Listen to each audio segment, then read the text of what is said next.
The Major Spoilers podcast covers news, reviews, and of course, spoilers, and goes into details about the topics discussed. So if you haven't read, listened, or watched the items we talk about, you might want to come back later. I'm Matthew. Rodrigo. And I'm Steven, and you're listening to the Major Spoilers podcast, the podcast for pop culture and comic fans.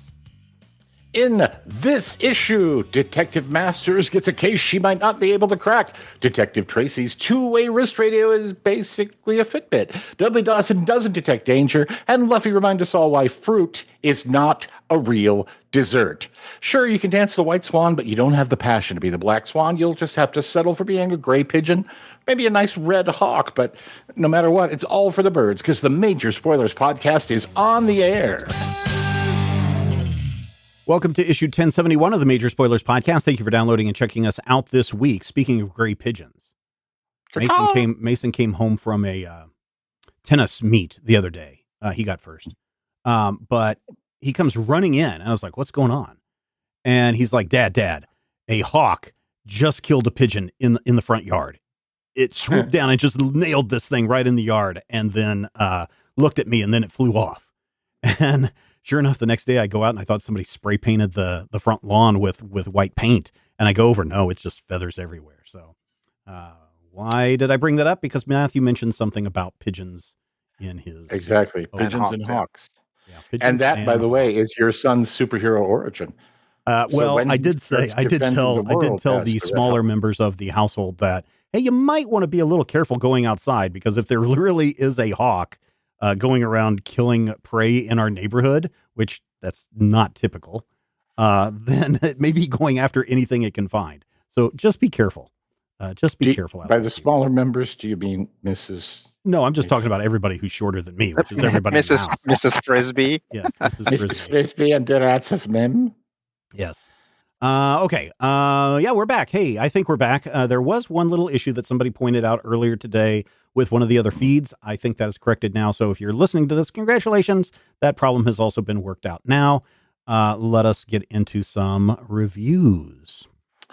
I'm going to go first this week because technically this came out as a Comixology Originals story some months ago, but now it is finally seeing print over at Dark Horse Comics. It's Dudley Datson and the Forever Machine #1 from Scott Snyder, Jamal Igle, and Juan Castro. As I said, it is a print edition of the digital first comics that happens with Comixology and Dark Horse. And I think one other publisher announced recently are going to be printing Comixology digital comics for people that need to have print stuff. The other thing about this, for a $4.99 comic, it is basically a double-sized comic. So you're getting two issues together in this one book. And it is the story about a kid named Dudley, who is a really smart kid going to a science school. He's almost a Miles Morales, but without the ornery side to him, without the criminal element in his family side to him. But his dad has a failing heart, and he just really wants to invent things so he can make a lot of money so he can take care of his dad. And the narrator is saying that, yes, Dudley is smart, but he'll never be one of the great inventors because the great inventors aren't thinking about a quick turnaround in making a buck. But it does turn out that Dudley has created a pretty cool, awesome thing. It fails spectacularly at the school demo. And when he comes back late at night to try to figure out what went wrong, he bumps into his teacher, who is telling him to get out of here. There's bad guys coming. And she slaps a watch on his wrist, and then bad guys attack and kill her. And the only thing that is saving him is a little corgi dog that can talk English, not barking stuff, but just English stuff. And he goes on. We find out that is the narrator of the story, and that the watch that Dudley has can only come off on his death, and that there are bad guys who are trying to get this watch. And so even though it's 2 issues worth of stuff, there's not a lot that happens. I mean, you start to get some plot points, and you get to see how smart of a kid Dudley Datson is. Jamal Igle's art is fantastic in this. Just for that alone, I would say pick it up. But the story moves by very, very quickly for 48 plus pages of comics. And we do get set up for the big bad and the reveal of this secret society, 2 secret societies, the Secret Society of Inventors and a secret society of evil people. Call them what you will.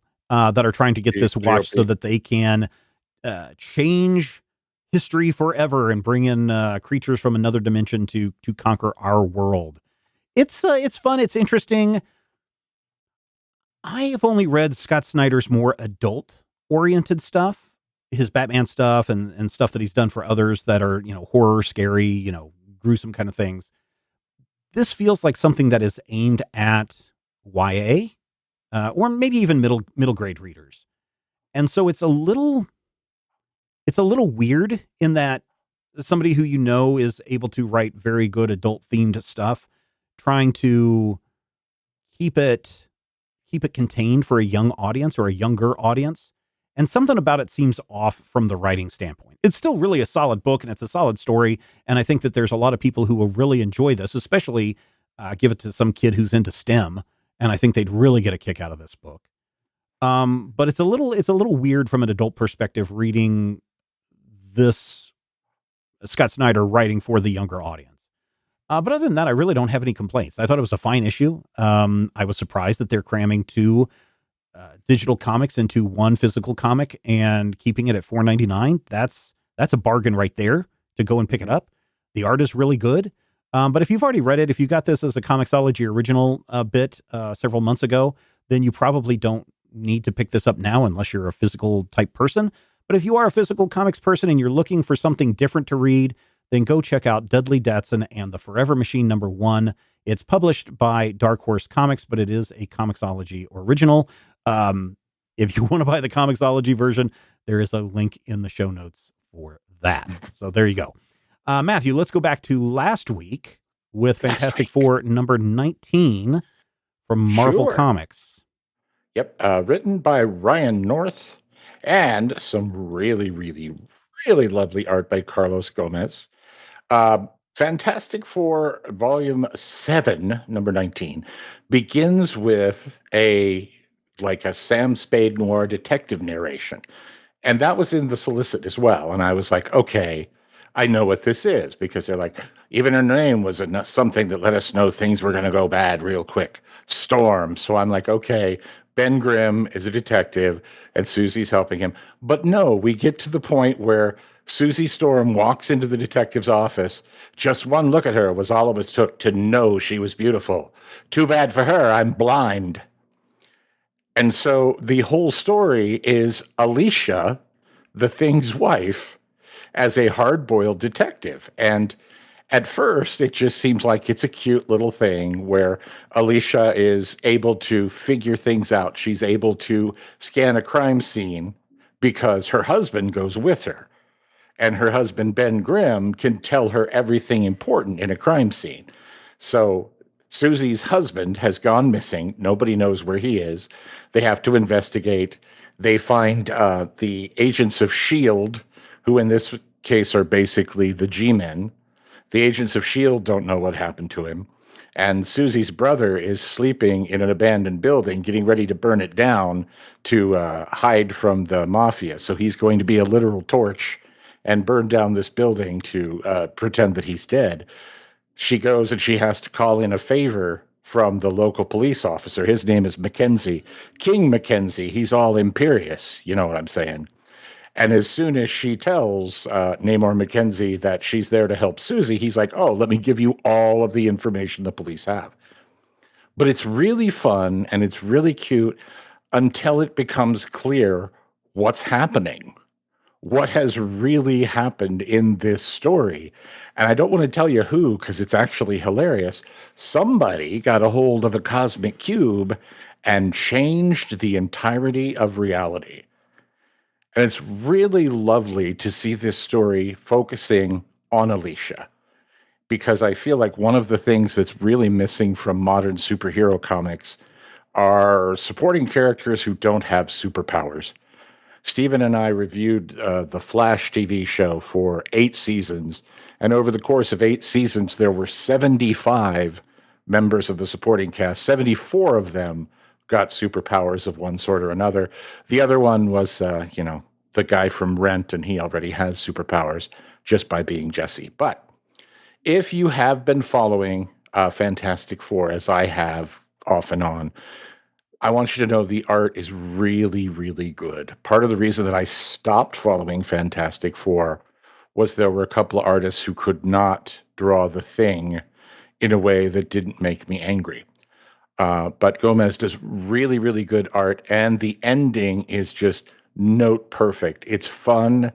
It's not exactly silly, but there's definitely some whimsy in here. There's definitely some humor and some fun. And the best part, this is a done in one story.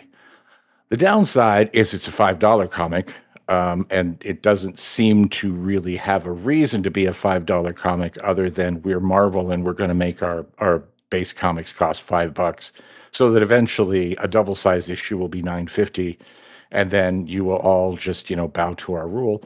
But that train may have sailed. 3.5 slices of meatloaf. Fantastic Four number 19. It's a good book. I recommend checking it out, especially you two. I think you might enjoy. Is it that parts of it. damn Franklin Richards kid? Is he messing around with It's stuff? not. Or is it No, that Franklin darn? Richards Or is no it longer that darn has powers. Herbie bot that people should have put to sleep a long time ago? Herbie is hilarious. You love Herbie. You know you love Herbie. Only if he is a Volkswagen. Oh yeah, Herbie's was murdered and his programming slipped in and became the ghost of a Volkswagen. Volkswagen Beetle. Yeah. Went back in time and possessed the Beatles. Yeah. When I was going to Herbie say introduced? they fired him and he started working for G-Force. Yeah, There you go. Yeah. Herbie was introduced in 68, I think. The Love Bug was 68, and then Herbie Rides Again was 69. Yeah, so the Love Bug, yeah. They killed him in his Oh. first appearance. Everything else is just a St. Elsewhere's thing. No. Anyway. I will not let you do that to Herbie. No. Herbie is sacrosanct, my friend. Beep, beep, beep. Too Beep, bad, boop, beep. Buck. Okay, that's let's Wiki. jump into next week because, oh man, the pathway to get Dick Tracy finally into comic book form has been a long one. And now it is here next week from Mad Cave Studios. Rodrigo, how was it? It was okay. Yeah, Dick Tracy, written by Alex Segura, Michael Morrissey. And depending on where you look, Chantal Amy Osman, who is on the book listed as a creative consultant. So maybe somebody on the side of like Tribune. Probably. But artist Geraldo Borges. So Dick Tracy, as you guys know, is a detective. He's got a cool watch. He finds who done did it, and there's like dames and stuff. So this version of Dick Tracy is pretty grounded, and doesn't really push the noir stuff visually too hard. Most of the time, people are standing in well-lit rooms. There's plenty of like shadows and stuff like that. And there are plenty of moments where things are dark and maybe you don't see somebody's face really well. But it's not constantly that, right? It's not trying to visually be anything noir. And it's not really trying to visually call back to the Dick Tracy comics, aside from the fact that Dick Tracy wears his signature yellow coat and hat. Mm-hmm. So I'm sitting here reading this book and I'm like, so why? Why? What's the point, right? Dick Tracy was a very well-liked comic about a cool detective, and he had futuristic technology. He had larger-than-life enemies, and for the majority of this issue, Dick Tracy is interacting with like regular people, like beat cops and suspects and stuff like that, and they're all like normal-looking people, which makes Dick Tracy's like yellow getup look really out of place. Like he would look less out of place if there was like a little monkey hanging out with him. Mm-hmm. So that's a crossover I want to see. But Yeah. like there's nothing wrong with it. It's a perfectly serviceable detective story, but yeah, if you're not leaning into like the nation that controls magnetism controls the world, or any of the other weird stuff that came out of Dick Tracy, um, you just end up with like a normal detective story because at the end of the day, Dick Tracy doesn't have any superpowers. He doesn't talk to his dead brother to like figure out the cases. He doesn't, he's just like a smart, cool guy who's good at things. And we have so many of those already. Um, Again, it's not bad. It's perfectly fine. But as I'm sitting here reading this, I'm like, this doesn't even have to be Dick Tracy. Like, this could just be somebody else. You'd probably have spent less money trying to get the rights, and you could probably do more things with that character. But I'm guessing people still recall the comic and maybe the movie from what was it, like 1990, 91? 1991. Yeah. So maybe that recognition is still around in the atmosphere. I mean, that's part of the reason why I picked it up. Just because I'm cursed to forever remember the the grotesque makeup of that movie, which I don't even hate. I thought, it has its place. It's actually, it's fine. But sometimes I'm like, small face. So altogether, I'm going to give Dick Tracy #1, 3 slices of meatloaf. Like I said, there's nothing wrong with it. We're clearly going somewhere. There's a little peep at like the weirder Dick Tracy world. Like you can see it off in the corner a little bit. And I'm like, as long as we're heading straight there, this should pick up. But if we're not, then this is going to probably stay parked at 3 slices. Okay. All right. Definitely something I want to check out when it arrives next week from Mad Cave Studios. So thank you, Rodrigo, for sharing that. And Matthew, what did you give yours, Matthew? Did you give it a meatloaf rating? 3.5.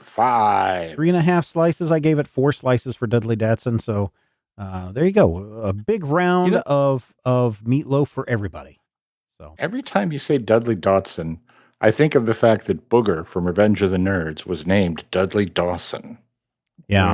I don't know. Yeah. It's really weird.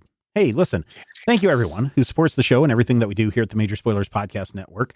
Last week we were gone because of a computer meltdown. If you have listened to the little bits that were sent out last week, or if you are a VIP member over at our Patreon page, you get an even bigger slice of the pie on what actually was going on in the last month. So definitely go check it out. But a lot of people really stepped up in the last week to support Major Spoilers and ensure that we're continuing a little bit longer. So I got a long list of names to thank this week. First of all, Jim Fitzpatrick, a new silver member. Jim paid for a full year in advance and got a discount. So remember, when you do pay for that full year in advance, you pay for like 11 months and you get a month free. So it's like a great savings. So you might as well jump on that. So thank you, Jim. Helen Moore is also a new silver member. Thank you, Helen. Cassie Irons is our newest producer. Cassie's getting an exclusive Major Spoilers t-shirt for their patronage. Justin Higgins upped their pledge and is now an associate producer. Thank you so much, Justin. Card Mage is one of our newest gold members. Thank you so much, Card Mage. Your pledge includes access to the VIP chat where I detailed all the shenanigans that happened in March and the first bit of April leading up to some changes going on behind the scenes and our computer meltdown. Let's see, who else do we have? Gerald also increased their pledge and is also at the gold level, gets access to the GM Roundtable show where Dr. Bradley, Will, and I discuss what's going to happen on our Critical Hit game, which is also a podcast in itself, so you can go listen to that. If you want the inside scoop or simply want to see where it all went wrong, then you need to check out the GM Roundtable, an exclusive for our gold level members and higher. Now listen, when you become a silver level patron, you get up to 4 bonus episodes each month. You're not going to find those episodes anywhere else, including our pre-show discussion this week, where we were talking about Scott Pilgrim Saves the World and also Fallout. So if you're interested in both of those things, you want to check out our Patreon page, patreon.com/Major Spoilers. And if you sign up at the gold level, you get up to 8 bonus episodes each month, plus that true inside look at what it's like to run Major Spoilers. What other companies pull back the curtain like that? I don't think there's very many of them doing that. There's a few more people, but they came in so late when we were prepping the show. Thank you, everybody. I'm going to name those people next week. But here's the thing. Even if you sign up for the $2 membership right now, you get access to the Monday Mystery Matinee that Dr. Brad Will and I recorded, where we were talking about the first 3 episodes of the Sugar series on Apple TV. You can go and check that out at really any level that you sign up of, $2 or higher. So what are you waiting for? Become a good patron. Show that you value our work that we do for you, and join a cool group of kids. You get access to secret Discord channels. You just get access to Discord. You get that for free. And there's a lot of cool things that are going on over in the Discord. A lot of cool people to hang out with over there. It's all part of the Major Spoilers experience, and a lot of it happens at patreon.com/Major Spoilers. We are diving back into the world of the manga this week as we take a look at One Piece Volume 1. This is the English language edition put out by Viz Media. So if you are a Shoujin Jump reader, and that's how you originally read it, this ain't that. I mean, it is, but it isn't. Right. If you're an original Japanese reader, you'll be happy to know that this is a right to left reading experience. And for those of you that don't like reading right to left, too bad. That's how it's printed. Although I'm curious though. One of the things that happens when you do that translation, even if you keep the right to left reading, sometimes they flip the panels around to keep the balloons in order. Do you know if that's going on here or not? Anybody? I don't think so. You're flipping right to left, and you're reading right to left. Yeah. Right. Okay. Yeah, I know sometimes they do that. I know Akira did that quite a bit in some of the pages when Dark Horse did their adaptation years ago. But this is the story of one Monkey D. Luffy who wants to become the greatest pirate of the world, and he's going after the One Piece, the greatest treasure in the world. And even though he's can't swim, he is super stretchy because he ate the gum devil fruit and gained powers to stretch like rubber. And so in this first volume, we are introduced to our main character, and we are introduced to I don't know who any of these people are. The sword guy, and then we get at the very end introduction to Nami. In this, Zolo. In other translations, Zoro. Ah, okay, Right. There you go. Because, I mean, it's kind of the same noise when you're speaking Japanese. Sure. So here's the interesting thing. Because I have kids, I have been exposed to the One Piece animated series a lot, especially for one kid who is obsessive about rewatching things again and again and again. I have seen at least the first 5 or 6 episodes of the first series of One Piece, the anime that you can get anywhere. I think right now it's on Netflix. I also have had the pleasure of watching the first 3 or 4 live action episodes of One Piece. And I was having a conversation with both of the boys at dinner the other night. I was like, wow, both the anime and the live action are super faithful to the original comic, except for maybe the name of Zoro and Zolo. Yeah. So for me, this was pretty easy to follow and pretty easy to pick up because I'd seen at least part of the source material in other places. Yeah. If you've watched the first season of the TV show, and if you watch or if you've watched the Netflix live action stuff, then you know all the major beats that are going to be in this volume. Mm-hmm. They're all still there. In fact, except I asked a friend of mine, because in the TV show, there's this character that shows up probably around the middle of it.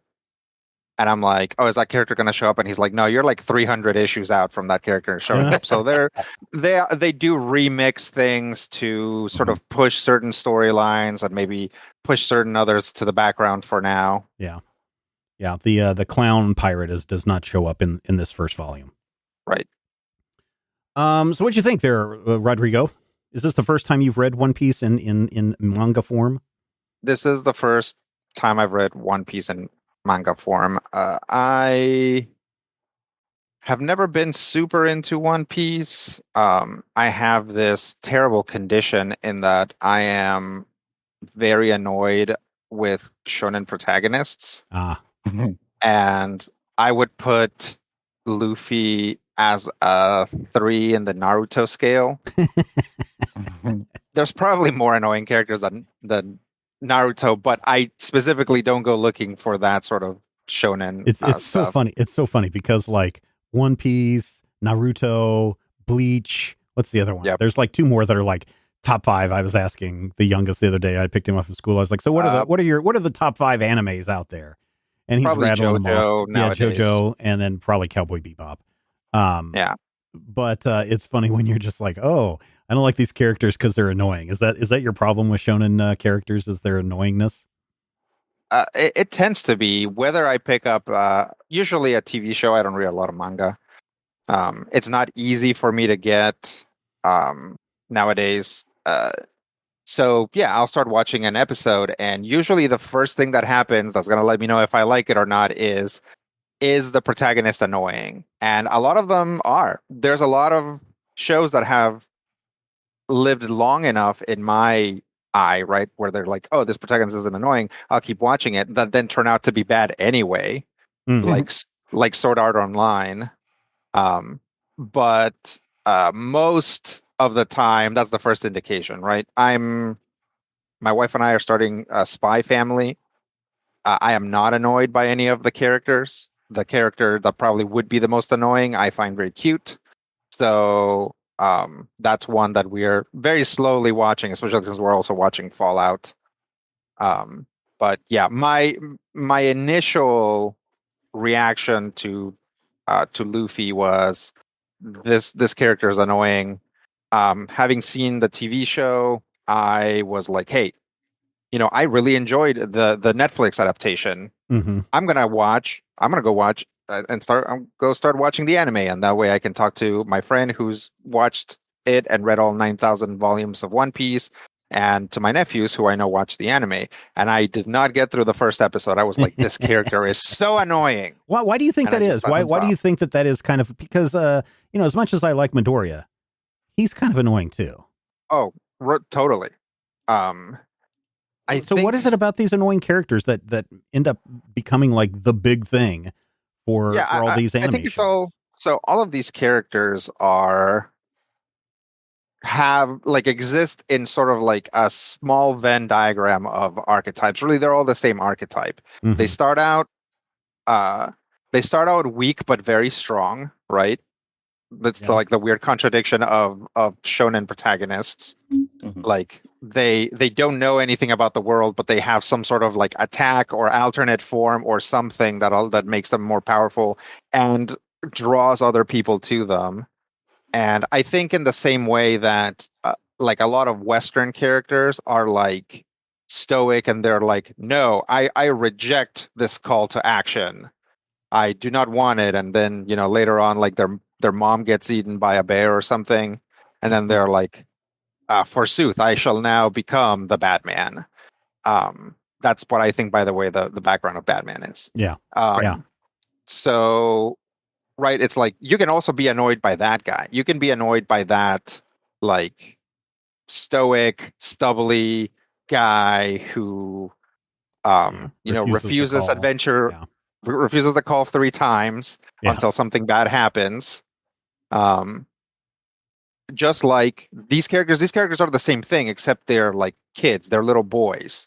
They're like impetuous and loud, and they're voiced by high-pitched people in the shows, which is, I think, also an important part of it.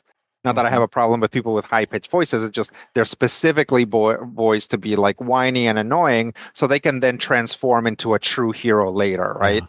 But I don't like that starting point because they're annoying. Matthew, do you think it's because the target audience is probably that 10 to 13-year-old age group, and they want a kid that is spunky and full of life and sass and who's ready to take on an adventure just like, the readers might want to, that wish fulfillment part. Like Robin is kind of that way in his, especially in his 60s incarnations, where he's a little bit of exuberant and maybe a little bit of a jerk at times in the way that he wants to jump into the adventure.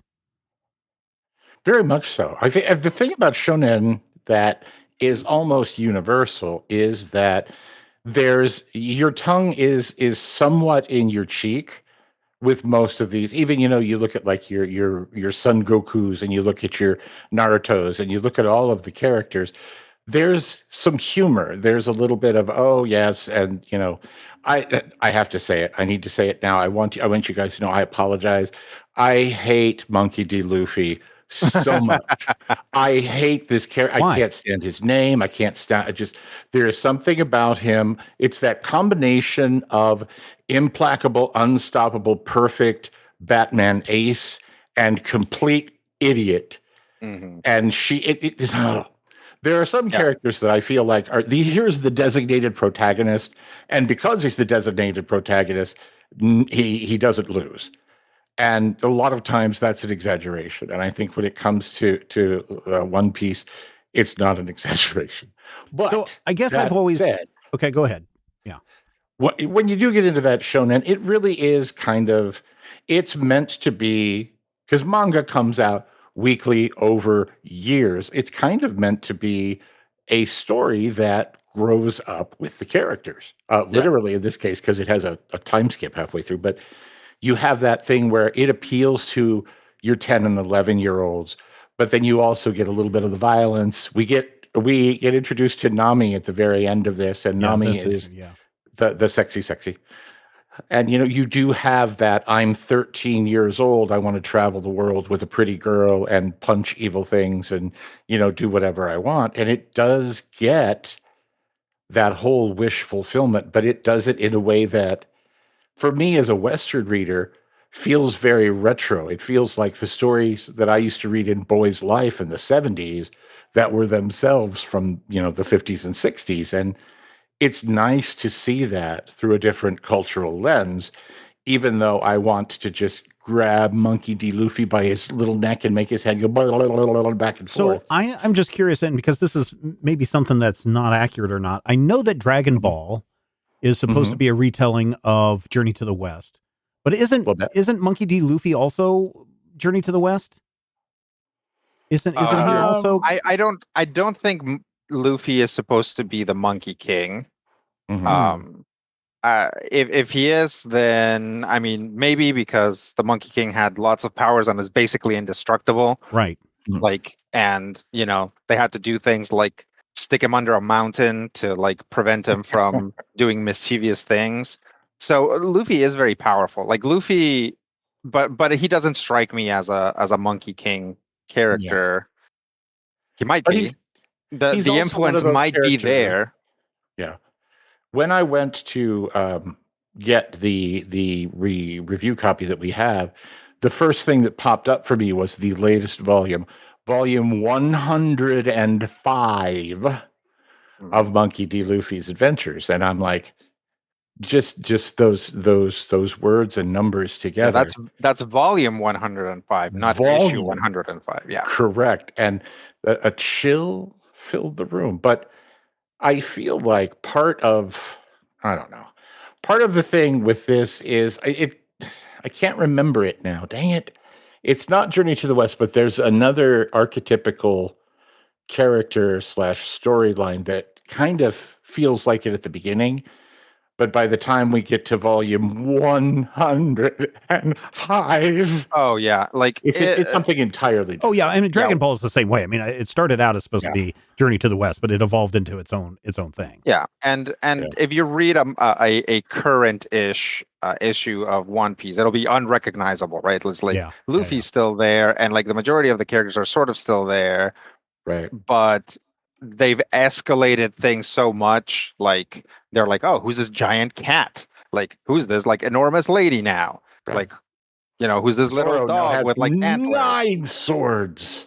Yeah, so that is part of the fun of something like One Piece, is that first off, you can look at issue 1 and issue 1000 and see where things are now. Mm-hmm. And also that if you have been reading it or you decide to pick it up from the very beginning, you will see this slow transition, and sometimes I think fast transition. I think sometimes the writer is like, okay, I'm done with this arc, next arc, because this is my source of income and I'm not stopping doing this. Right. Next arc is going to be a heist. You know what I mean? It's going to be like something completely different with the same characters, because that's the story that I want to tell now, even though it maybe clashes in tone with previous stuff. and people will fall on and off. People will fall off and jump on, and it's Mhm.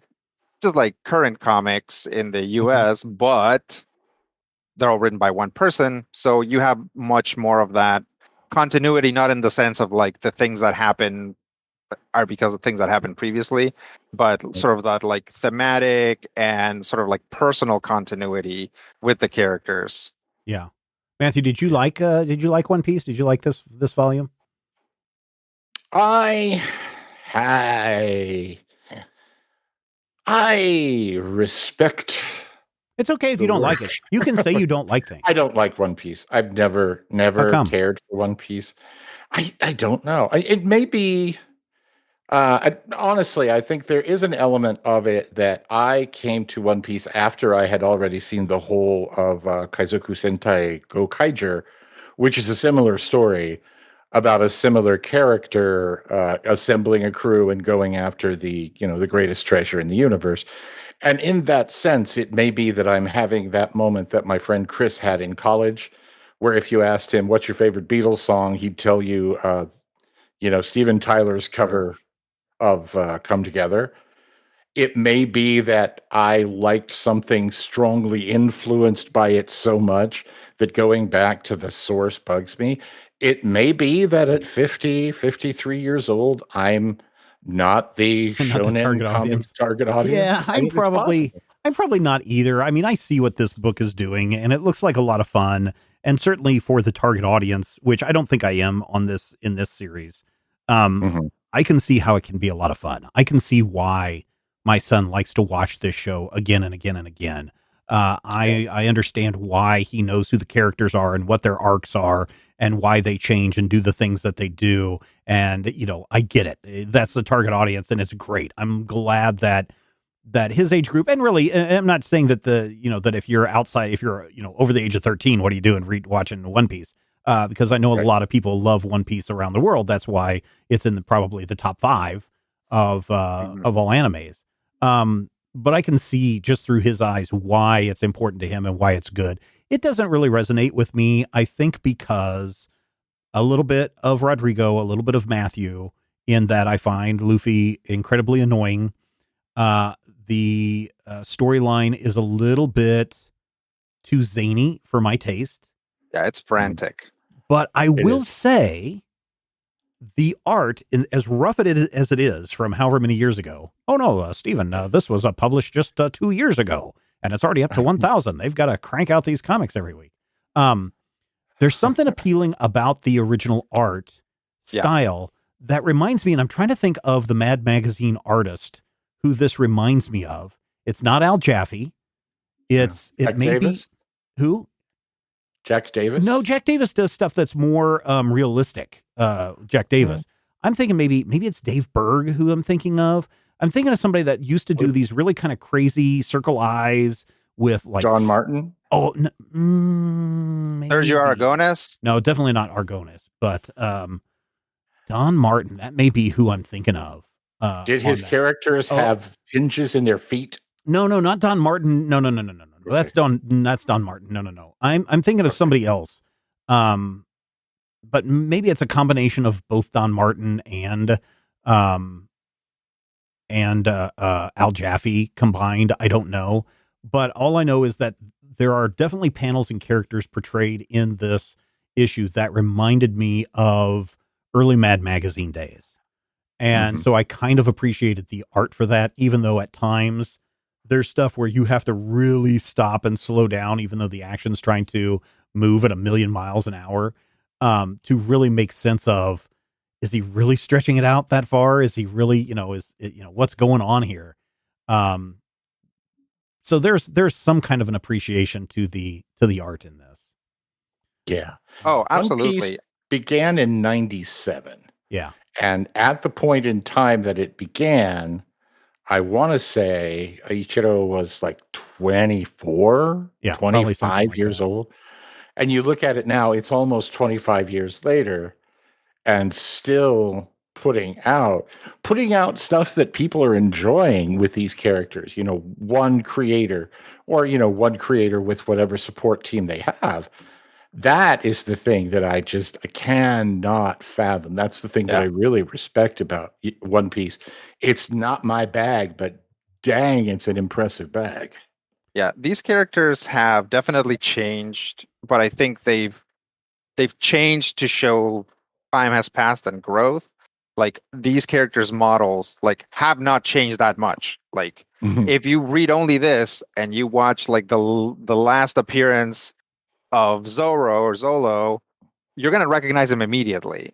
Mm-hmm. Right. Say, and obviously same thing with Luffy, right? Luffy looks exactly the same. His like design is nailed from the beginning. That's kind of what I was most surprised at, especially looking at something like we saw with Dorohedoro, Mm-hmm. where you can see that from the those initial issues to the final issues and the or the latest issues and the animated show, some of the designs have changed very drastically. Yeah. And it's kind of a thing of like finding where you want the character to go. But here I'm like, oh, so like these characters were just like already designed to begin with, right? There's like almost no like finding what they're supposed to be doing. Like the three members of the crew that we meet like are basically going to look like this, except they're just going to like get a little older Mm-hmm. for the Mm-hmm. rest of the book. Now, a word of warning for everyone who's like, I'll just wait till it's finished and then read it all then. This series is going to end in a couple of years. This was announced back in January that Oda has said that he is going to wrap up the series in the next couple of years. He already did. Oh, did he? Thought. No, this is, let's see. One Piece, The Epic Adventure, creator is weaving the final saga, leaving fans on the edge of their seats with each new chapter. Let's see. Has expressed desire to bring the series to a close within the coming years. Oh, okay. So yeah, I thought it was over already. No. This is from January 15th of 2024. Okay. It's this year. Yeah. I don't know. I enjoyed it. It was good. It was fun. It was there for a laugh. I see where it's going. I agree with you, Matthew, that reading this week after week or however how quick that this new installment comes out, I think I might get a little frustrated. And again, I haven't read past volume 1, and I certainly haven't watched all of any of the anime or the live action stuff. Right. But at some point as a fan, I think I'd probably get tired unless the stories are really, really good and they keep introducing, new characters and new adventures that are just as exciting. I think I'd be like, haven't I found the One Piece yet? That may be my biggest, if I've got to read 1,000 issues of this thing or 39 volumes of this thing, I think I might get a little tired of, haven't they found this yet? Hasn't Batman rid Gotham City of crime once and for all yet? Yeah. I think. Yeah. Oh, go ahead. No. I was just going to wrap up, but go ahead and add your bit. Yeah. I think that a few issues from this one that we read, a few volumes, like maybe next volume, maybe in the next 2 volumes, this is all going to click. Mm-hmm. Right. It's like, although I feel like the art is already so close to its final form, I think the story is still kind of finding itself. Mm-hmm. I think at some point this clicks and then it's like, oh, okay, here are the stakes. Here's what the characters want. Here's like their opposition. Here's why it's important. Here's why it's relevant. Here's why we care. Like, let's go. Right. I wish I knew a little bit kind more. of not in this first volume. I wish I kind of knew a little bit more about the manga publishing process. Because if this is just one of those things where it's like, we have to fill the pages of this magazine, give me whatever you got, and somebody walks in off the street and goes, well, I've got this thing about a stretchy kid who wants to be the king of the pirates and he's going after the legendary One Piece treasure. And they're like, great, let's run it for like 6 issues and find out how it does. And 6 issues in, the guy's still cranking them out and he's like, okay, well, let's just keep going. And then, like you say, Rodrigo, by the time you hit issue 52, a full year into the story, finally, people are like, "Oh no, this is really a cool thing. Yeah. This needs to be a regular feature in our comic book go for the next 25 years." I wish I knew how that process worked a little bit more, because then I might be able to wrap my mind around how does something run for 25 years. And almost certainly, almost certainly that process was different back in 1994 Yeah, anyway, yeah. right? True. So True. clearly that's changed a lot. What are your final thoughts, Matthew? Well, I gotta tell you, if I think there's like 7 or 8 Straw Hat Pirates and 157 million supporting characters. If you've wondered, how do I get into One Piece? I feel like this might be a place for you to check. Now, here's the thing. I said, do I want to get into One Piece? Read this and said, no. That is not in any indication of the quality of the work. It's just that it doesn't resonate with me. I definitely see that the art is well done. I feel like there's a lot to like here. And I feel like if you have a slightly greater tolerance for a 17-year-old child screaming at the top of his lungs every single page, then it's definitely something you may want to check into. In a worst case scenario, you can read this, you can go, hey, this is the beginning of 105 volumes, and then you can see how you feel about that. But definitely, I say it's worth at least borrowing. Okay, Rodrigo? Yeah, I think it probably sounded like I came down a little hard on One Piece. I think it's fine because we got into like what makes a shonen protagonist annoying, and then we went from there. But One Piece is well drawn. It's really fun. It's whimsical, right? So if you are here in the future world of 2024, or whenever you're listening to this, hello, future people, and saying, "Boy, I'm tired of these like edgy, like tattoo protagonists that all the shonen manga have now. I want to read something more, whimsical, something more childlike, something that has like more wonder." Is like actually pick up the first issue of One Piece and go from there. Like this is actually pretty good for that. I think you've been hanging around Matthew and I too much, Rodrigo, because I know you haven't crossed the Brimley Cocoon line yet, but you're starting to sound like it. Yeah. Oh, sure. By the way, I'm for very manga, old. we have to say "Konnichiwa, Mirahito." I don't have to say Hello, that. future people. I will say though that I enjoyed this for what it is. It's definitely something that is not for me that I would want to read future volumes. I think the zany wackiness part of the story is what doesn't appeal to me, and I would want something that's maybe a little bit more grounded. He said, talking about manga comics. And so I think this is something that I would borrow or dip into occasionally, but this is not, honestly, I could probably pick up volume 22 right now and not have any problem figuring out what's going on. But and same way with My Hero Academia, same way with the other things that we've read in the manga world here.